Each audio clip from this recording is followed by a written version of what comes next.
నిజమైన భక్తి అంటే ఏమిటి? పూర్వం ఒక గ్రామంలో ఇద్దరు వ్యక్తులుండేవారు. ఒకరు పరమ లోభి, మరొకరు చాలా పేదవాడు కాని దైవభక్తి కలవాడు. ఒకరోజు ఆ ఊరికి ఒక ముసలి సాధువు వచ్చారు. ఆయన ఆకలితో అలమటిస్తూ అందరినీ అడుగుతున్నారు. ఆ పిసినారి ధనవంతుడు సాధువును చూసి, నీలాంటి వాళ్లు రోజూ వస్తూనే ఉంటారు, వెళ్ళు అని విసుక్కున్నాడు. పేదవాడు తన ఇంట్లో ఉన్న కొద్దిపాటి గంజిని ఆ సాధువుకు ప్రేమతో వడ్డించాడు. సంతోషించి వెళ్లిపోయారు. ఆ మరుసటి రోజే ఆ ధనవంతుడికి ఒక పెద్ద లాటరీ తగిలింది. కాని ఆ పేదవాడి ఇల్లు వర్షానికి కూలిపోయింది. పేదవాడు బాధతో దేవుడి దగ్గరికి వెళ్లి, దేవాదానం చేసిన నాకిల్లు పోయింది, తిట్టినవాడికి లాటరీ తగిలింది, ఇదేనా నీ న్యాయం?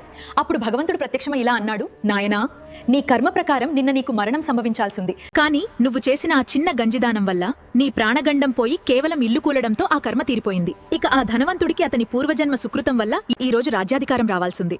కానీ అతను చేసిన పాపం వల్ల అది కేవలం ఒక చిన్న లాటరీతో ముగిసిపోయింది. ఎవరి కర్మను బట్టి వారికి ఫలితం అందుతుంది.